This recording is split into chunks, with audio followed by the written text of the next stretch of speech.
So, finding the men thinking slow and testing fast. That's a play on the word testing fast. It's also a play on the word book that I'm going to show you a bit later. But what we want to do is we want to think about interventions for men, partly because we've thought a lot about interventions for women and key populations, but we've not thought so much about men. So we want to test interventions for this population group. So what I'm going to do is I'm going to talk about two papers that are out there on undetectable equals untransmittable and developing messaging to improve HIV testing among men.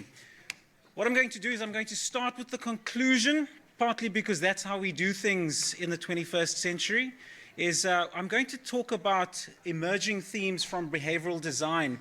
And what men are telling us is that they want us to focus on positive identity, on social connection, and on convenience. You'll hear that a lot during the afternoon. A little overview on what I will do is I'll talk about the evidence for U equals U, a little bit about the South African context, and then I'm a nerd, I love the theoretical stuff, so I'll give you a little bit of a theoretical overview, and then the U equals U message development and some of the findings. So, undetectable equals untransmittable. What that means is that people who take ARVs, and have an undetectable viral load cannot sexually transmit HIV, and that's a great formulation for a message of treatment as prevention. So based on that, we had the question, can messaging about U equals U improve HIV testing among men? And particularly in South Africa, we have a youth-leaning population, so we want to include young men in that. And this period is characterized by psychological, biological, and social transition.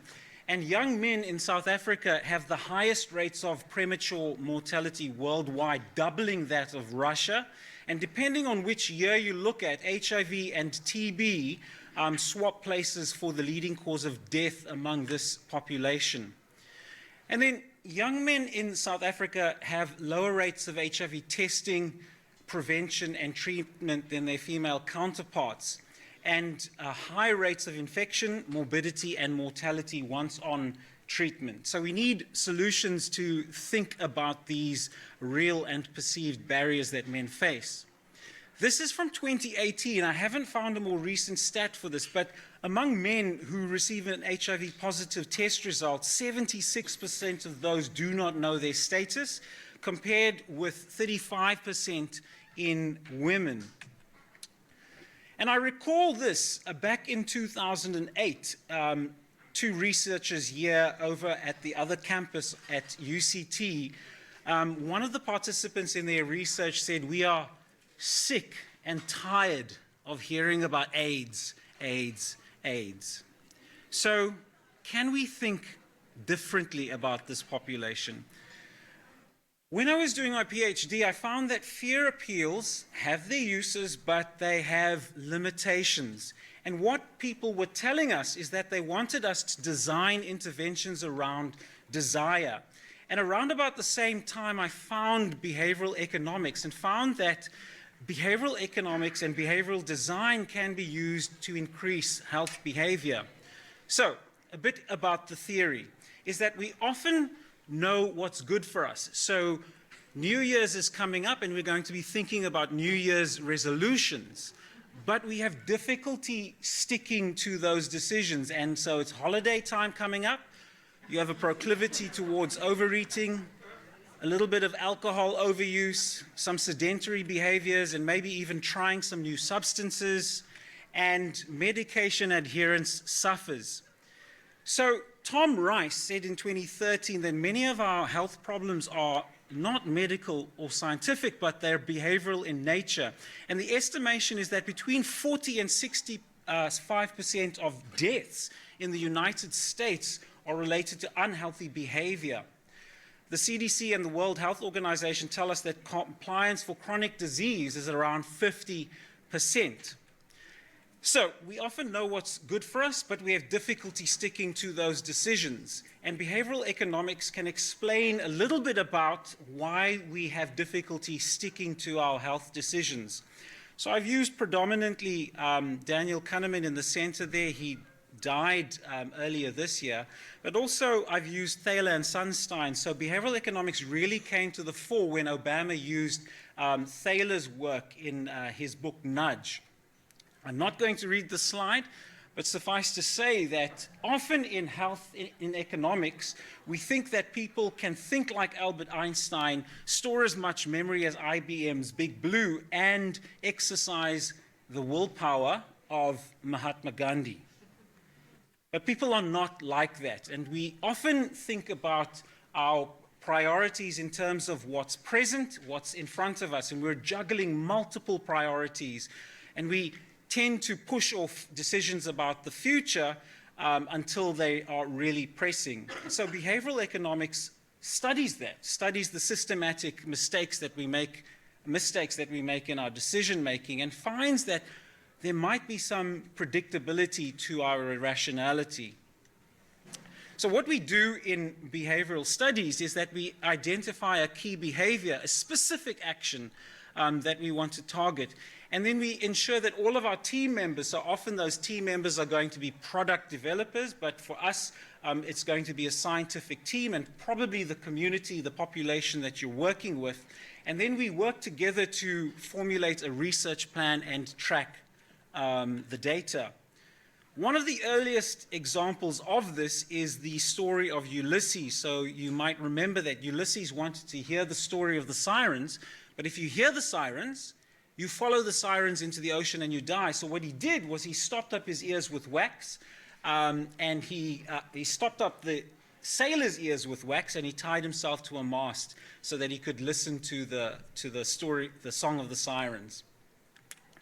A more recent example is from Amsterdam, from the Schiphol airport. The challenge was they were trying to deal with urinal spillage in the men's bathroom and the cleaning costs associated with that. So the behavioral insight that we have is that people tend to subconsciously aim at a target, and specifically men.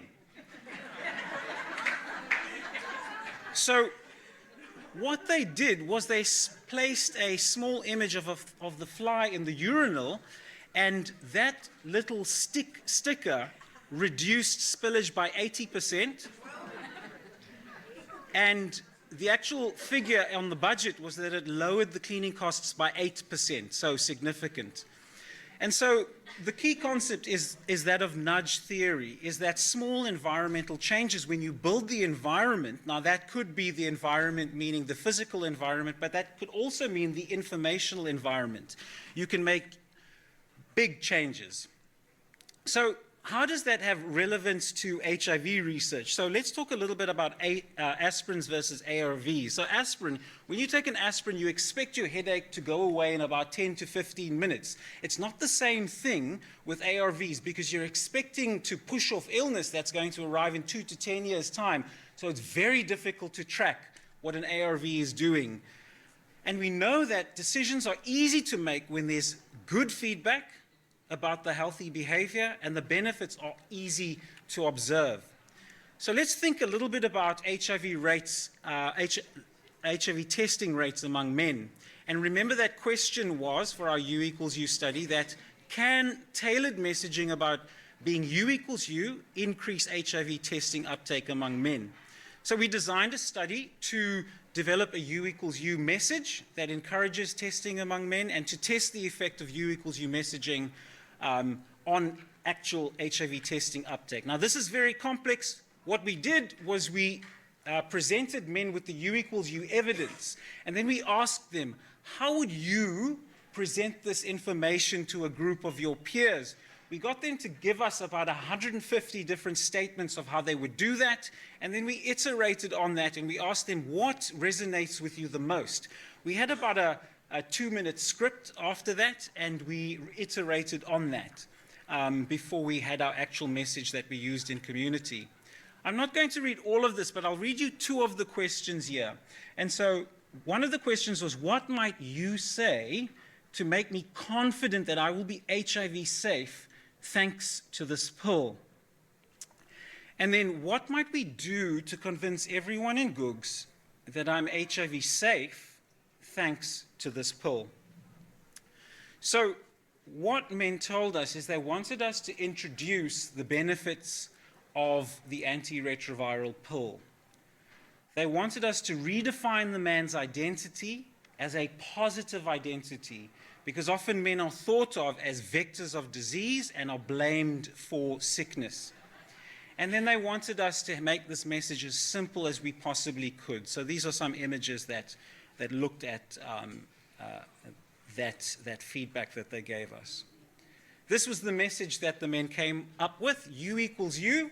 Impilo, which is a play on the word health and pill. Impilo reduces HIV so you don't pass it on. This is the message in Xhosa, I won't read it, and in English. And then the control message was just a normal invitation to come for HIV testing. And again, the message that we developed was 40 seconds long, between 30 and 40 seconds long. And this message is between 10 and 15 seconds long, the standard of care message. So what we intended to do was to invite 4,000 men over 40 site days, and we wanted to invite about 100 men per day. So that's 24 standard messaging days and 24 U equals U messaging days. The process looks the same in both conditions, that a recruiter went out with these invitations and then asked men to test at the mobile. And if men decided that they want to, they attended the mobile and registered there. And those who received an HIV positive test result were referred for care, and then we tracked those men and followed them up on NHLS. So our results. This was conducted in 2020, so we were cut short. We managed to deliver 1,049 messages over 12 days, and we managed to do 100 men per day. We had 5 standard messaging days and 7 U equals U days. What this says is that the participants in both groups were pretty much the same, except for employment. Men were more likely to be employed in the standard of care day. And then 3 interesting things that we found was that men in the standard of care day, 60% of them said that they had heard this message before. So that was fascinating. We wondered about that. And a quarter of those said that they had heard it from one of the recruiters. Interesting. We did do quality checks, and that certainly didn't happen, so interesting that that was found. And then this is a great stat to see, is that half of the men said when they heard this message, they were really relieved to have heard that. What this slide shows is that men in the U equals U condition were almost twice as likely to come in for HIV testing. Again, this is the percentage, so 25% of the men in the U equals U condition came in for testing versus 14% in the standard of care. There were no differences in HIV positive test results, but just to show you that 6% tested positive in the U equals U condition and 4% in the standard messaging condition. We found that U equals U knowledge was high amongst both groups, and there were no differences in beliefs about HIV transmission across the standard of care and the U equals U message. So the U equals U intervention almost doubled HIV testing uptake in adult men. There was slightly lower U equals U comprehension in the U equals U group, but that was not significant. And then there was those counterintuitive findings around the high level of knowledge in U equals U and in the standard of care groups, and that the messages that the standard of care participants said that they had heard this from the recruiter. So we wondered a little bit about social desirability. Were they telling us what they thought we wanted to hear? And was there possible contamination, meaning had they heard this elsewhere, the U equals U message? The limitation was that the sample size was reduced to a quarter, and that might be resolved with a more appropriate sample size. And then we couldn't go back to the men and ask them questions about, what was it about this message? How do you understand this message? What was it that impacted your behavior? So, U equals U improved HIV testing uptake. Reported knowledge was high in both groups. And one of the things we wanted to do was to track men, and the only way we could do that was on NHLS.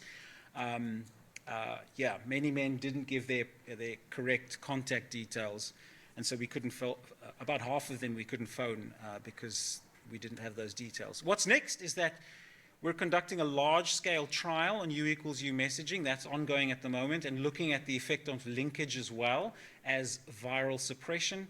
And the questions that we have in our men's work is, how best do we adapt interventions to promote retention in care and viral suppression among this group?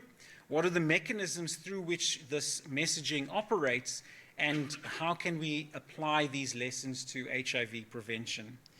And so just to end again, men want us to think about their identity in a positive way.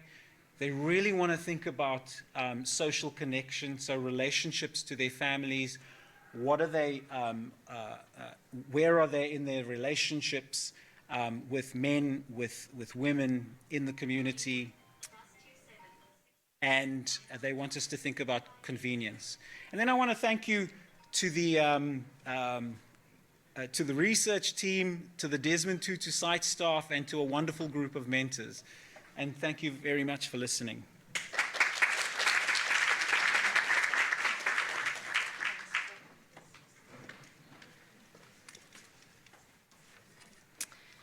Thanks, Phil. That's terrific, and I'm hoping you're also seeing just the versatility and the diverse thinking and sort of theories that have arisen. That's the wonderful benefit of having behavioral scientists in the team as well, so terrific. And now we are handing over to Nombeko, who is, her topic is Nothing About Us. I just want to again mention that we did do community first. So about 6 months ago, we had a Science in Community Day out in the community. But we also want to be sure that that theme was here today. And Nombeko, over to you. Thank you. Starting from, coming from a church where sex and its consequences is a taboo, in 2001, I decided to join Ijel congregation, and it's a pity that I didn't think of bringing someone from Ijel here. I'm sure Catherine Orrell and some few of us will know the impact the church has contributed to HIV prevention and treatment. And then the focus, like Usis Flo, took me back to the impact Ijel played, and I remember that time I was facilitating support groups and trying to engage the Sizopila staff, so that after all the drama that was happening during the day and having to learn, so there was a space to sit down and debrief on the consequences, because they would go to the communities and talk more about what has been happening. And Dr. Bongisi Pamela, who is now practicing somewhere in Mandalay, played a critical role to make sure that when Sizopila is done during the day, they go back and then we'll talk about those reverse transcriptase and all those big words. We used to write tests during the support group sessions to make sure that the information is grasped very well. And I remember how she used to fight with me, drinking my ARVs with milk, and I kept on asking, are you HIV positive, doctor? Because I'm doing what I think is best for me. I find it easy for me to use like milk when during the treatment. And then like we also had the hospice, like taking us back, that in Jolzwane to make sure that the hospice was operating just like Sizopila was operating, where the social workers would go and train family members on how to take care of their own people when it's bad, because that was a critical time back then. And we also had like contract with SPA, that is the shop, where we would bring food parcels to the people and making sure that because there were low like intake of antiretrovirals and access, so to make sure that we buy all those highly nutritious proneutrals, kind peppers, must get warm in order for HIV to get away from you. So we had to make sure that all those things are available for the people. And then what kept me going is the principle of understanding and wanting to know, how do we bring community-based solutions to the pandemic? And that's what made me the CAP member. So in 2000, and get to the slides. Forward on that thing. Is it there? Another one. There. Okay. So we're talking now about community in science. I became a CAP member. I remember the very first meeting was in Kukuletu Day Hospital. But before I get there, I just want to emphasize that collaborating with community stakeholders on formative research activities builds trust and lays the foundation for meaningful engagement. And different sites have different needs regarding research and how community stakeholders engage. It is therefore important that each site understand community engagement activities and social issues in that community. That is very, very important. When you do the research, you need to understand the dynamics of the community so that you are able to interact and you don't bring and enforce your needs before understanding how you can assist that community to develop and understand themselves. It is important. And then appropriate and meaningful community engagement occurs at all stages of the research. And this clearly states that communities should be involved throughout the research process. And I believe that we are all work in progress when it comes to that. And this is very important to acknowledge that we've got to do it. We are very slow because we're pressed with lots of other work to do, but it's something very important for us not to forget. And when we talk about community preparedness, I became a CAP member in 2004. That time, Emma site was in Uluntu Center, and we had no trial studies. And my task, mainly as the CAP member, was to make sure that communities engaging in research. The fortunate part is that I was working for employee wellness program for City of Cape Town. So I was already engaging communities in different levels of the city, making sure that we all understand. And it was a bad time because people were dying and we had no choice. And we were relying on like garlic, beetroot, all those mantle lies that kept us going. But what kept us more going was singing. Singing and developing songs. You saw Sizopila Choir. Singing kept us moving because hope was the only thing we had. And singing and understanding what we could do made us happy. So we need to understand that what are the social issues in the community? Are there strong community gatekeepers to engage with? Because you cannot just go into any community without getting certain people for your support. Hence, Jules Wane was one of the key people, because in that church, we had key people who would be then in their outside committees, outside the church committee, motivate committees to be part of what we are doing. What are the basic committee needs and what initiatives have been done to attend to them?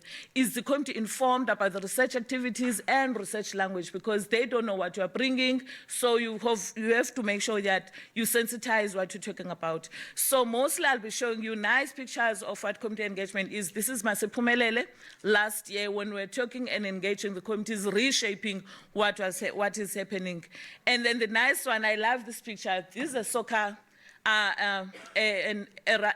what is this? Athletic club, where we bring children, we make sure that they understand this is the vagina, because one of the major gaps we have is we don't want to talk about sex. And when we talk about sex, we talk about it as just penetration, of which for a young person who is a virgin and has never had sex, they don't have a space where they can come and talk, how was I penetrated? We make it a big wah. So one of the things that we need to make sure is we want them to make sure that this is how it should be nice. If it's not like this, then it's bad. If it's like this, then we're not consented.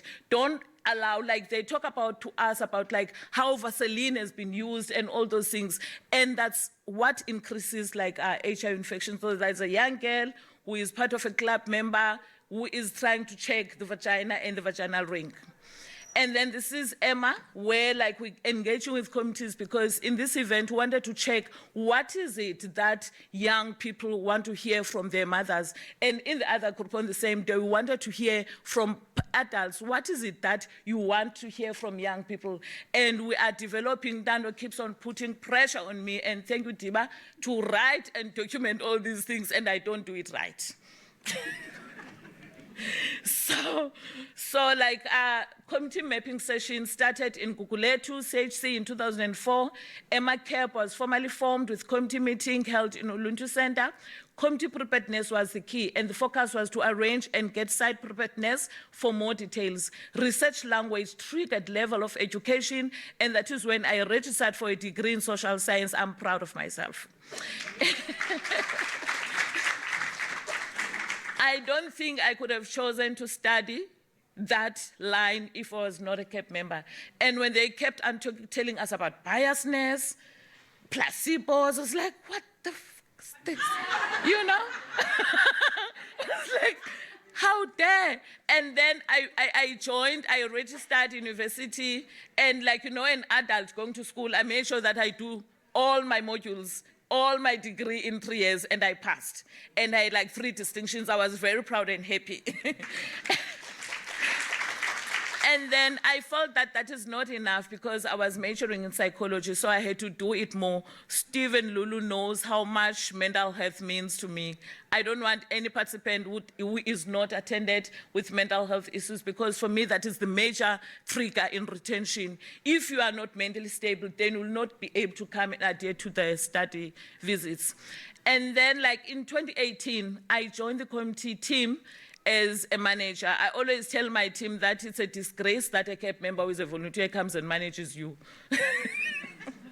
But nonetheless, and then the phase 3 positive results study has resulted in deeper engagement with committees and civil society platforms. Remember that we never saw it coming, and we never engaged in a better way to make sure that communities are prepared that one day we'll have the studies that is like successful, that are working, and how to engage communities. And besides engaging communities, how do we communicate with developers and pharmaceutical companies to ensure that the product gets to the people? Community activities, engaging communities during the implementation started as we have fast prep. And then like that's why I joined the global community engagement, and because we wanted to get community feedback regarding the successful studies in phase 3, they prompted stakeholder engagement as community had to access the products. And then I became the member of the OPCAP, it's a long word, in full. And then I'm engaging in community activities like advocating for choice, as we've been hearing most people talking about choice, because we want to make sure that a young girl goes to the clinic and say, I don't want this depivirine ring now, I want an injection. And then the next month when they finish the injection, they say, no, I have TB because they're informed, or whatever reason, I want a pill. We want to have many people having choices about what they want to take. We want all those products and want to make sure that there is access to all those products. And when we preach access in the bigger level with pharmaceutical companies, we need to keep on, City of Cape Town colleagues, we need to keep on making sure that those products don't gain dust in shelves. So we push in the communities, and we also push with pharma, bring and you take. So, and this is one of my best. We've got sessions where we go and engage in schools. We make sure that it doesn't matter where the school is in any dangerous area, we go and make sure that they do know what they're supposed to be knowing, and hence fast prep then will go and engage with that school because we go there as the unity. And that is young girls, because we talk about these things that get into the vagina and making sure that it's not only the penis that is supposed to be inserted in the vagina, there's the menstrual cup, because we make sure that they use what they have, what they know, that what has been there, so that they understand that, oh, okay, the ring can come inside as well, because the cup is bigger than the ring. This is my CAP member, I love them. And that is one of the celebrations when we had like the VIV guests, and those are traditional healers who are part of our stakeholders. And these are the boys that we engage, because if you leave boys alone and work on girls, it's like you are opening the tap and keep on mopping the floor. Not engaging with boys will keep on wetting the floor, and you mop and mop and mop a wet space. So we engage with boys as well. And this is what COVID never stopped us from doing what we are doing. So there's one of the schools where to make sure that we engage with learners in the sexual reproductive health months to make sure that they are on board. And that is my team in one of the libraries in town. You can see the vaginal ring is my favorite. All things vagina. All things vagina. And this is the most amazing picture. I love Mama Lydia a lot. So this day I took her to a very critical event where there was a young girl killed in Guguletu. So it was a prayer session, so I took her along on that day. She visited me. This is Mandela High School learners, and this is mRNA labs in Milnerton. There was a king and queen of Belgium, so they had to go and meet because we need to introduce matriculants into these biomedical sites so that they learn. It helps not only with school, but to understand what is it that they need to do. This is Emma at best. So you'll see that there's a combination of CAB and SCOs and field workers as they went for race in Gugulethu athletics. And that's one of my favorite things, where you engage men and like while they're busy with booze, you teach them how to use the female condom. This is a recent one. You see those panties there? Yes, that's what feminism means to us. This is one of the interactions we had in Philippi Village, where I was giving talk to a group of students internationally. And this is Osaka in Tokyo, Japan, where I was invited to be a person because they developed dolutegravir. So they wanted to see a recipient. Thank you so much.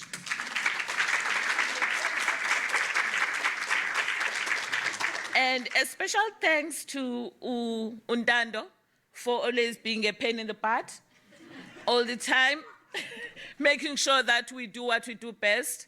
Ulinda Gail Becker for making sure that communities are served. I know I was once a participant in Somerset Hospital before everything started. So I know how is it like to not read the consent and focus on the reimbursement. Hence, I understand how to communicate with participants. And a special thanks to my site leads, Steve and Lulu, for allowing my craziness and allowing me to adjust the things as I think they suit the community best in our site. Thank you so much.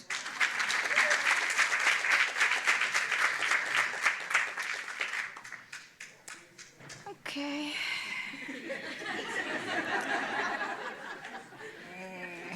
Okay. Wow. All right. Good afternoon, colleagues. My name is Amelia Mfiki. I am the CLO Community Liaison Officer at GSH. Welcome to our space. So I'll be presenting about the work that we're doing with the LGBT plus division. And our main aim is to promote equitable access to appropriate and affirming healthcare services for LGBTI population through research, community engagement, and advocacy. So the division was established in 2008 by our own Prof. LGB as a key populations division. Our work includes clinical trials, qualitative studies, health promotion, and advocacy. In 2022, we decided to rename the unit as LGBT Health Division, you know? Okay. LGBT plus Health Division. I wanted to make emphasis on that because in community programs, we call it LGBTQIA plus because we want to be inclusive, but our studies are more focusing on LGBT. So we decided to rename the division to affirm our main focus as the unit. And the clinical trials that we have been working on, I will just name the three on the slide. 2008, we did IPREX, which was a HIV prevention study in men. And currently we're busy with KBLA, and we're excited that we recruited participants to be part of KBLA. And now it's already registered, and the mobile service and fast prep are already implementing. So it's a good sign to say, how do you motivate communities to join research? Because there are programs that one participate in, and you see the implementation all the time. As you will know that most of the time, when communities are asking, how am I benefiting in this study? Part of the response is to say, this is a solution for the next generation. So a good thing about KBLA is that it's here. And people spoke about, the previous speaker spoke about Gilead Purpose 1. Because we're LGBT division, we did Purpose 1 and Purpose 2. I must tell you, it's very interesting to work with MSM, transgender, and gay men, because the language is different and the strategies of recruitment is different, but we're excited that we are contributing as the unit. We also have the Faculty Fellow Program, which is 1 year award we had 5 fellows that joined our unit, and the aim was to build capacity on LGBT health research in South Africa. And currently, because we have done most of our work in Cape Town, we are building on doing the community mapping in East London as the LGBT health spaces. We're also exploring the transgender and gender diverse peer support as community-based, and also looking at what psychological support is needed in South Africa and within our communities. And part of the work that they are doing is looking at Black African traditional spiritual care experiences of Black transgender men in Cape Town. You know, that thinking of linking the culture and gender diverse and how does it link to our spirituality. Part of my main role in the space is also to make sure that we do the community engagement. And community engagement is done in three folds in the unit, because we have a community advisory board, which is inclusive of all the population that we're working in on the site. By that I mean we have young girls, we have MSMs, we have transgender person, we also have different organizations that we work with in the space. We even include our faith-based and traditional healers, because we believe that people belong in different spaces, and also it's a good structure for support. And when you want to engage communities that are hard to reach, it's easy if you invite them through their leadership in the spaces. We are working with the safe spaces. The safe space is a model that we use for persons, LGBTI persons that meet in their own communities at their own time to discuss their own issues. For example, the issues of coming out, or the issues of talking to your family, support, and whatever that you're experiencing in your communities. We talk about those in the safe spaces. And I also want to mention that because within our studies, I think in 083, we recruited 15% of transgender persons. Then in the following studies, like Purpose 2, the number were up, and we expected to reach the transgender persons. And the question is, where do we reach the transgender people? Where are they? And how do we communicate? How do we make ourselves visible? Part of the strategies that we did, we said, let's identify, let's establish the transgender safe space only for transgender persons, so that the language it's the same and they understand each other. And they are also training us and assisting us as to how to reach more transgender persons. There was a time where it was very difficult to recruit transgender men, because most of our studies were focusing on transgender women. Then we had to sit down and talk to the persons as to say, advise us how best to do this. I must say this is a good, exciting work, but it's challenging sometimes, because we need to go to those social clubs. We need to be traveling and doing connections at sometimes midnight, sometimes over weekends, sometimes connecting with people that are not really comfortable to be known, but you need to make sure that the study targets and the requests or the instructions are met.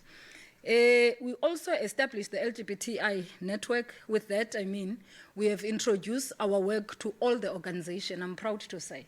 All the organizations in the Western Cape, we did individual introduction with my support from the unit and the support from the head office, Ndando and Angela. We appreciate you, colleagues.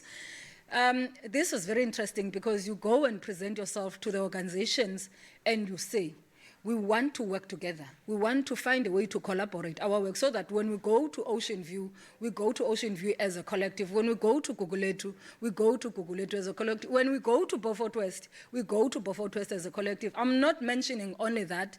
I'm mentioning because this is the work that we have been doing, and we're excited. I also want to tap in to say, then with this work of the LGBTI network, we have developed it to be a sector.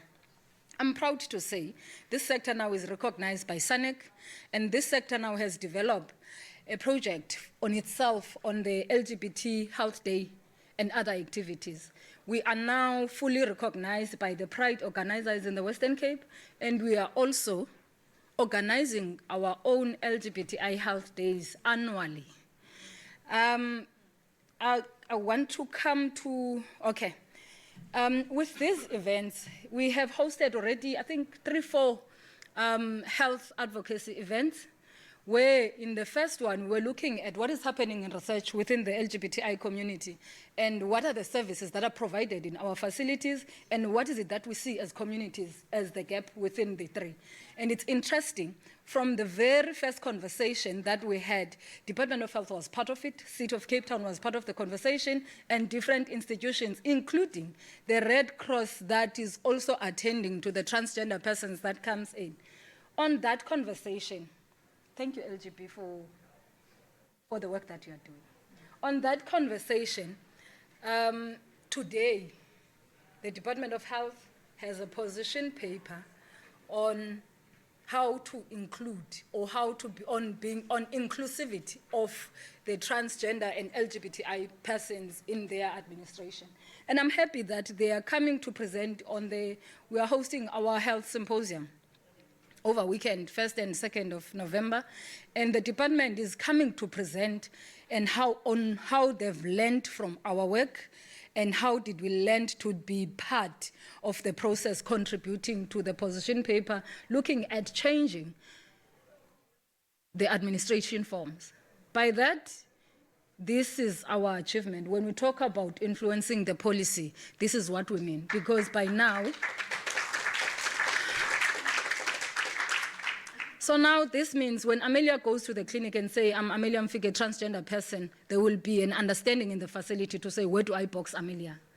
And now this means the lesbian who goes to the clinic won't be asked, why are you not on family planning? So I'm grateful.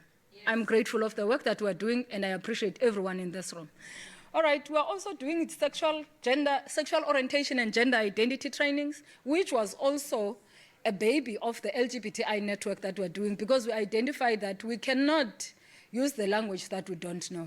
We capacitated the unit and we said, let's talk to each other and see how do we develop a training, not really a training manual, but it's becoming to be a manual, because we're now doing trainings inside the facility or within the foundation and outside.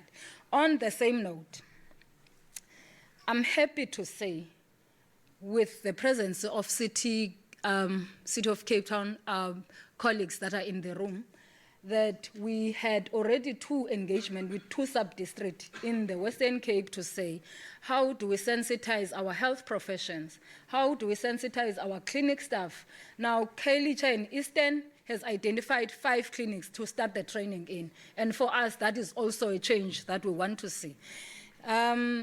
Okay, I spoke about this one, and I think a bit about, so in this slide, we did the first 2 health symposium in Cape Town. In one of the sessions, we had a colleague that we didn't know from Central Karoo. The guy saw the invite and he decided to participate. In that conversation, he said, the reason why I came here is because I wanted to invite Desmond Tutu to come to Beaufort West to do these sessions, because we see a need and we see a benefit. I'm happy to say, on this picture, there's a mayor with, on this picture, how do I point now? Okay, the one in black, yes, it's the mayor of Central Karoo. A good thing of what he said, he opened the doors for the LGBTI persons in Central Karoo. But the challenge is that people in Central Karoo has to travel from Beaufort West to Cape Town to access services. Now this means if it's a 4-hour drive from Beaufort West to Cape Town, the person needs also to book accommodation for the person to access services on the first day, because by the time you arrive in Cape Town, the clinics are closed. So those are the key challenges when we talk about our advocacy. Those are the key challenges. And also we're grateful for the support that we're getting from Gilead. And this is part of the sexual orientation and gender identity pamphlet that we're using. And in this pamphlet, you will see that you get to be sensitized on what is a transgender person, what is cisgender, and every box within the LGBTI box. And we're also trying to check as to how do we look at healthcare equality program. By that we mean we also facilitate the system change. We have pilot program, as I mentioned, that we have five facilities within Khayelitsha and Eastern Sub-District that have agreed to start the facilitation of training their facilities. And also, we have we are doing the pre and post assessment, because when we come to the facility, we look at, is this environment friendly? And how do we make the environment, how do we assist the facility to be friendly to LGBTI persons, so that even the people that we call them, I'm apologizing because I want to use this familiar name, the common language that is used, even people that we call them after 9 are able to do whatever they are doing safely. Even people that are not comfortable to be in the space. For example, there was a time where we were asked in one training as to, in the HR policy, how do we talk about people that are adopting kids? How do we talk about LGBTI persons that are parenting a child in terms of the maternity leaves and all of that? In conclusion, the division has been an instrumental partner in 3 groundbreaking studies, IPREX, Kebele, and the 6-monthly injectable. And our own work is firmly grounded in community network, NGOs and transgender peer support. Organizational change has become a key in our work to promote the LGBTQIA+ inclusion, both in our organization and outside. And every year we pride. Thank you so much.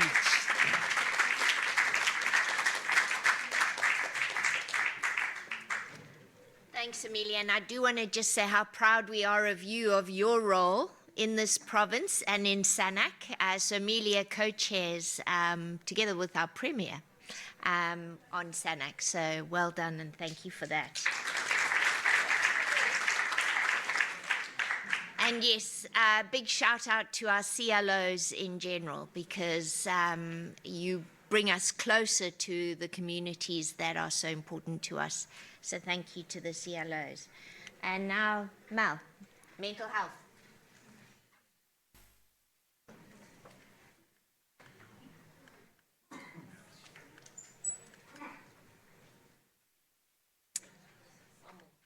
Okay, good afternoon, everyone.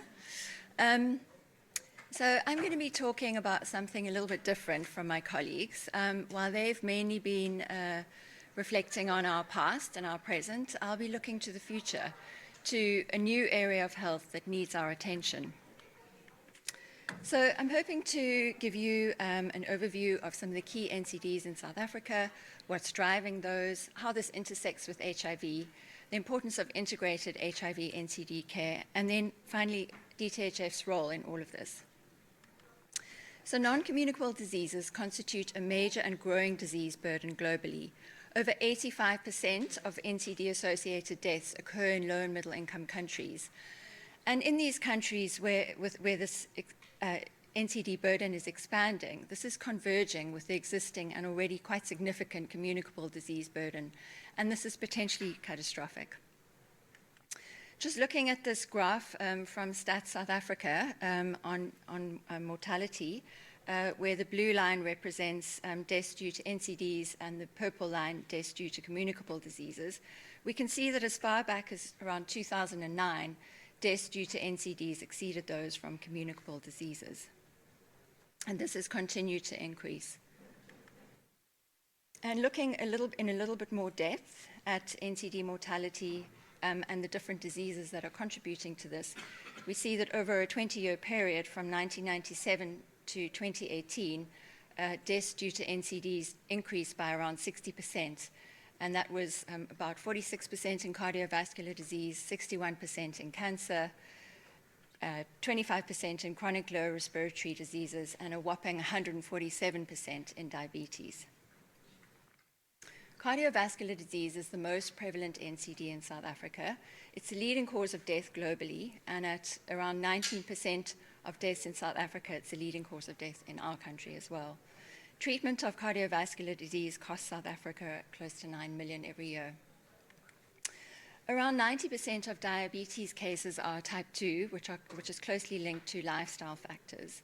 This prevalence is rising rapidly, with an increase from 4.5% in 2010 to 12.7% in 2019.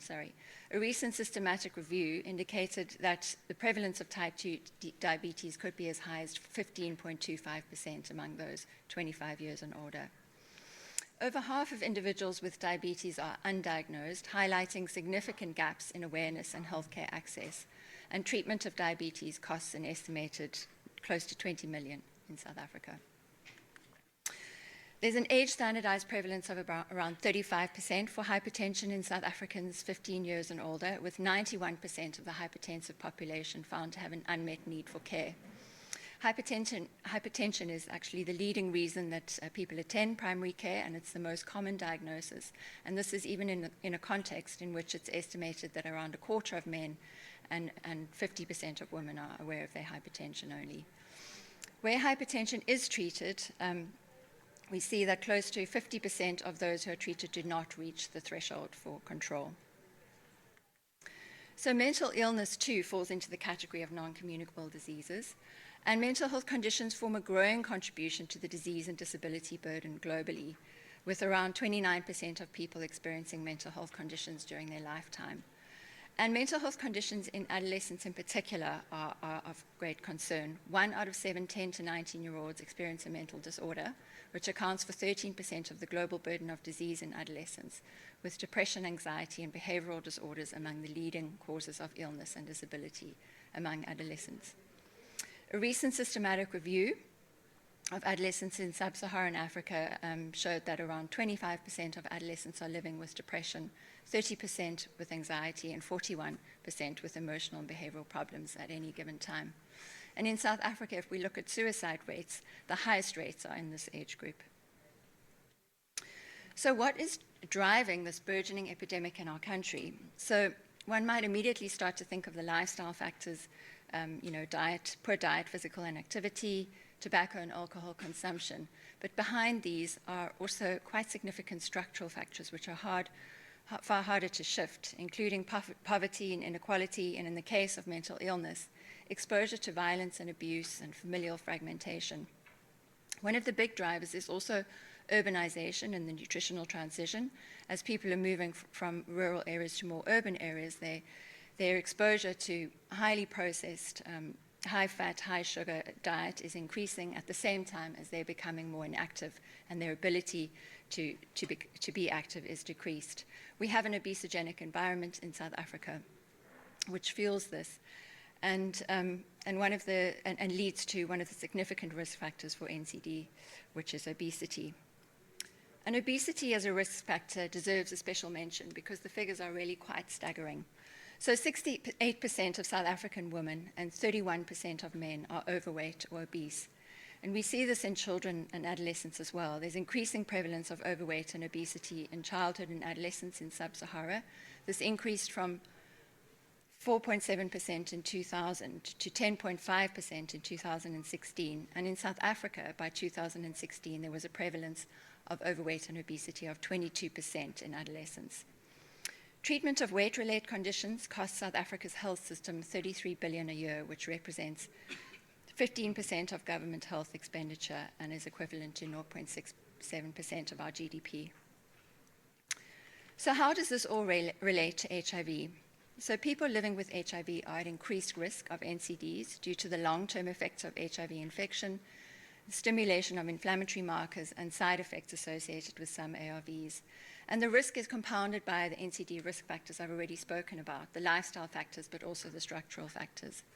Multimorbidity in those living with HIV is common, with prevalences ranging from 13 to 87%, and more common in women and those who are living with obesity and those who are inactive.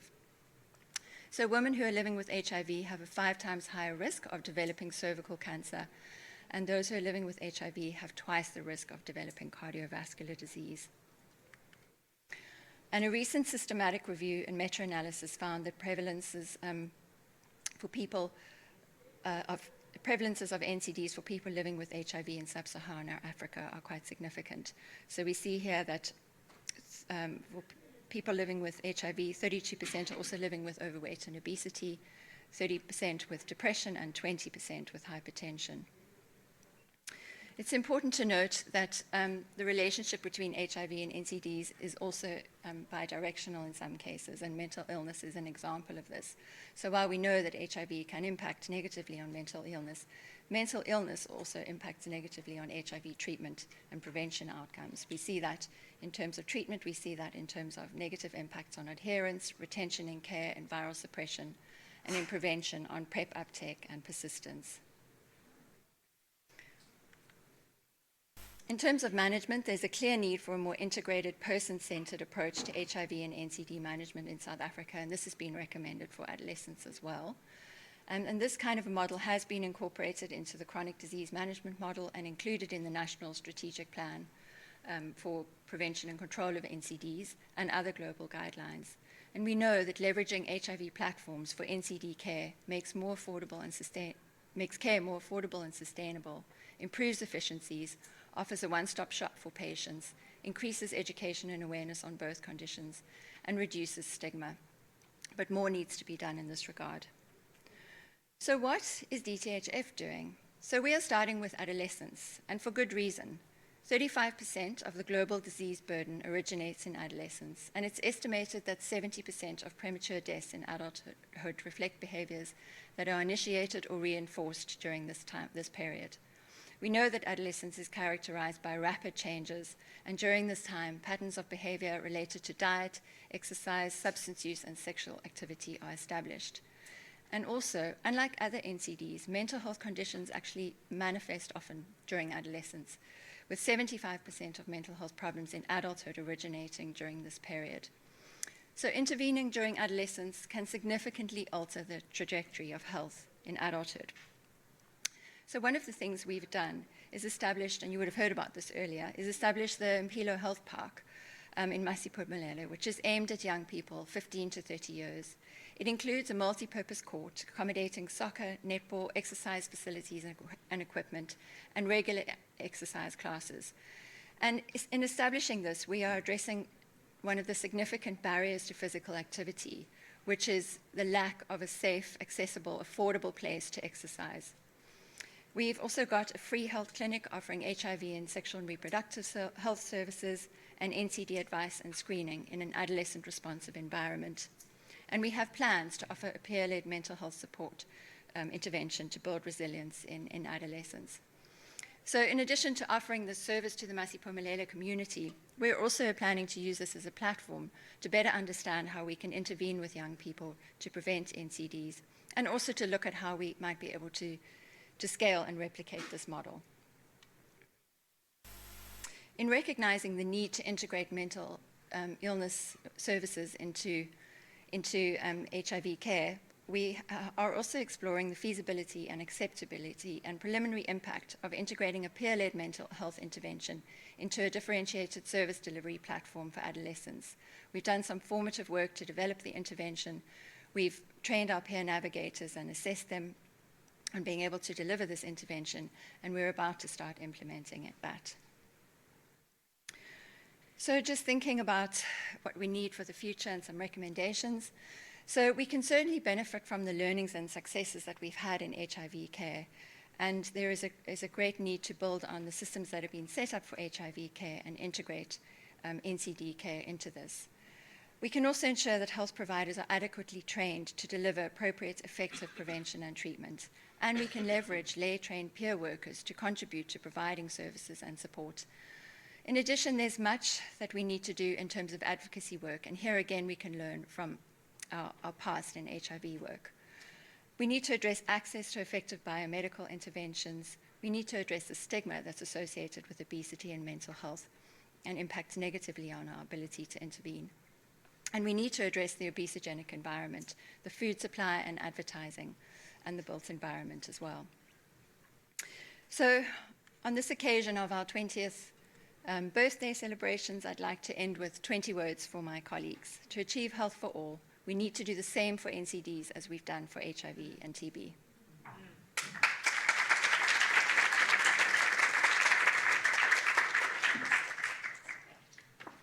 So the call is loud and we hear it, so that's brilliant. Steve, you're up, and we are really moving towards our closure, I guess. But Steve is going to look more globally at what we've done.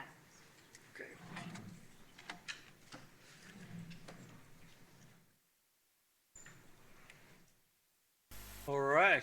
Thank you for staying so late in the day. I'm last, which is wonderful. Except for Robin. Well, he's more important.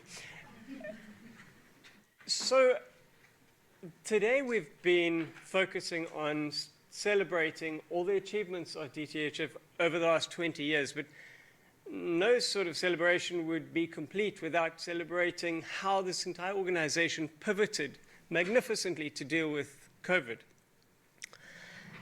So I'll just first start with a reminder of the timeline for COVID. You'll see that below on the bottom there is a timeline. There's 2020, 2021, 22. And up the side is the number of new COVID cases per day in South Africa. And you'll see there was the Alpha wave, then the Beta variant wave, Delta wave, and eventually Omicron. And we all remember during that first wave being terrified of what might be stalking us. We all felt like death was around the corner. It was terrifying. And in the US, the number of COVID trials were underway, but in South Africa, there was just one. At the top there, J&J, that was the Ensemble trial.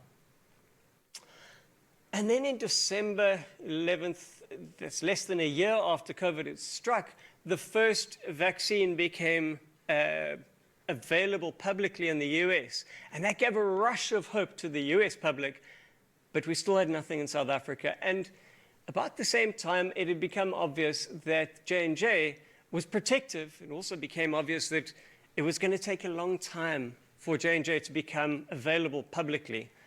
And so, rather insightfully, Linda Gill and Glenda Gray pulled together the Sisonke trial, which was aimed at healthcare workers for the simple reason that who's going to look after the sick if the healthcare workers themselves are sick? And so that remarkable intervention rolled out just short of 500,000 vaccinations in a short 3-month period. And most of the people in this room received your first vaccination as part of that trial. And I think we're all very grateful to that trial to keep us all alive. Partway through that trial, SAPRA registered the J&J, and as soon as Sisonke ended, the national rollout began, initially with Pfizer and then with J&J. Towards the end of 2021, it had become obvious that the protection we gain from these vaccinations wanes, it fades away, and so we were all going to need booster vaccinations. And so Sisonke 2 was set up to provide the healthcare workers with a booster of the J&J. And near on 250,000 healthcare workers were given a vaccination. The others presumably had boosters from the national rollout. And so by the time that the Omicron wave arrived, this danger of the healthcare collapse in South Africa had largely subsided. And that was thanks to vaccinations. So that was just the timeline as a little reminder. This is very familiar to you. The question is, though, was the Sisonke trial really a good trial, or was it really just a subversive rollout? Yeah? But I think that the evidence is clear. You have a look at what Sisonke found. This is a comparison of Sisonke and Ensemble, the NAJM publication and the Lancet publications. It is striking that the efficacy findings of Sisonke and Ensemble match so precisely. It tells you that the quality of Sisonke as a trial was magnificent, in addition to obviously doing a lot to save a lot of our lives. Same was true of Sisonke 2, something similar.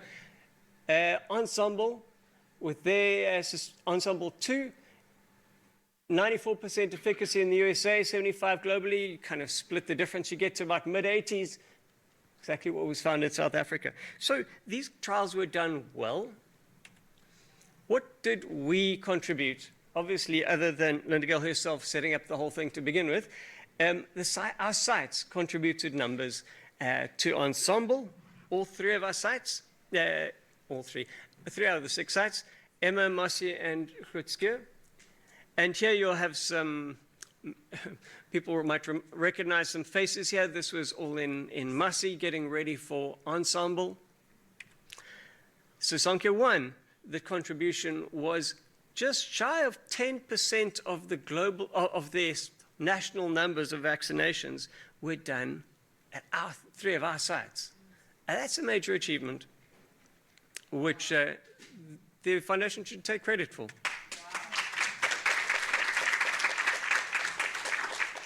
Here is a little debrief going on in the first day of Sisonke at Grootskeur. Here are the 4 individuals at the helm of the Gatesville Melomed. It is our very own Scott and Pippa and Cleon with LGBs and support there. And Mossy's contribution at Mitchell's Plain Hospital. They clearly were more productive or prolific with taking photographs than the rest of us. All right, and then there was Sisonke 2. So we contributed substantially there too. So we had 13,000 vaccinations done at our sites. There is our very own Scott doing what he does best, schmoozing the media. And then there was Sisonke 4, the Sherpa. Again, our contribution was substantial. There are on the right-hand side there's the photographs of Sherpa being run at Mossy. So, what did this leave behind? What kind of legacy does this leave to history? This is a little bit of maths. Just follow me for a second. Don't lose. You'll get it. So, fascinating that the numbers, according to Stats SA, the number of COVID deaths in an 18-month period between May and October 2021, 88,000 COVID deaths. And so since our population is 62 million, that gives you an estimate of about 1,500 COVID deaths expected per million population. And so just in the 477,000 healthcare workers that were vaccinated, you would have expected 684 deaths. Are we all following? But with 83% efficacy, just by vaccinating those healthcare workers, 568 healthcare workers' lives were directly saved by Sisonke. What about hospitalizations? Same period of time, 342,000 hospitalizations in South Africa, so that works out to be roughly 5,500 COVID hospitalizations per million population.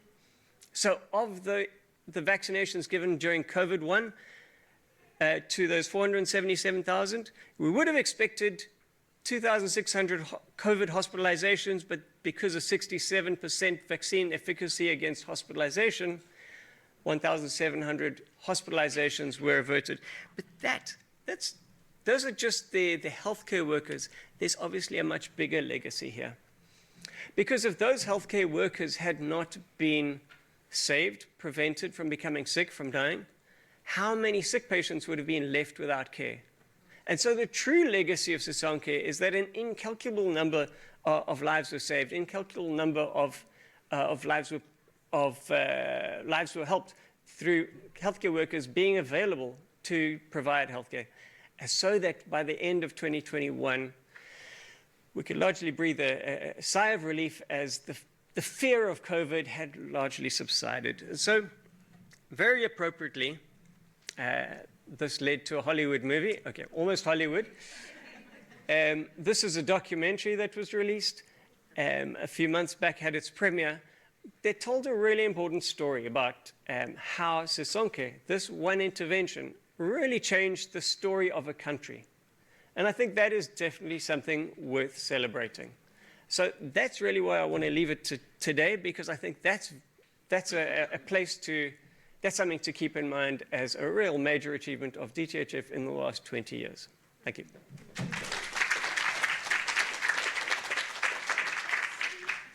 Thank you.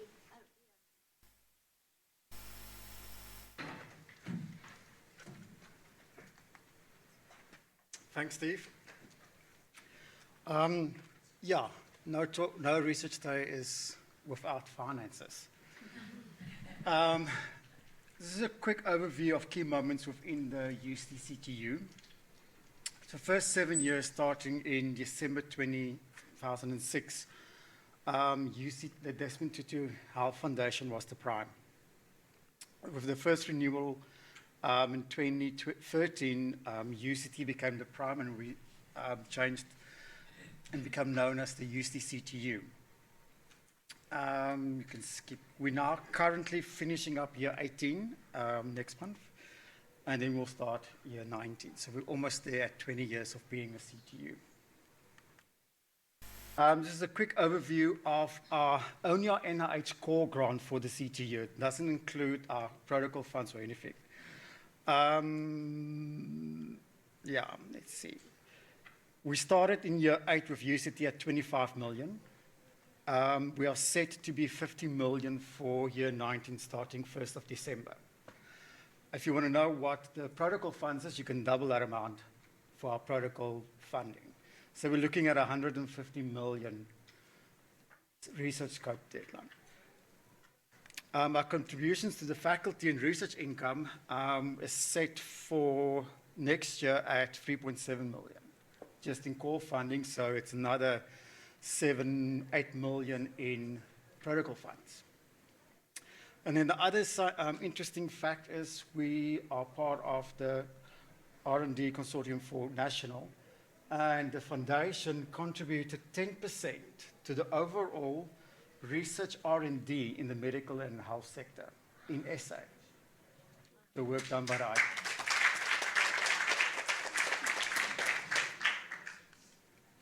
That's it.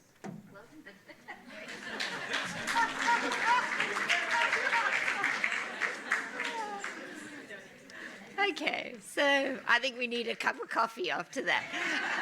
Thank you, Riaan. Riaan's the numbers man, so thank you. And obviously, we are very grateful to the National Institutes of Health for that. So maybe just to acknowledge, it's terrific to think about collaborators in country, and Sisonke, it was really about South African Medical Research Council and other sites around the nation, but Riaan, what you've just shared there is just incredible gratitude, I guess, to collaborators to the north of us as well. And we're all going to be holding our breath later in the new month, because obviously the way the politics lands is very critical there. But amazing 20 and odd years of very strong collaboration between the National Institutes of Health and South Africa at large, and Africa in general. And I think these trials that we've discussed, you know, you've heard the word access, and of course access is always really important, but I think these partnerships of getting the research done have been amazing. And I think a lot of things to reflect on. But we are now going to take a quick break. Thank you all for holding on to hear the keynote. I think you are not going to be disappointed. I'm really excited that we'll be introducing Professor Robin Wood after tea, but go and wet your throats, take a bio break, and we'll see you back here. We want to start that sharply at 2:45, so 14:45. So that's 15 minutes.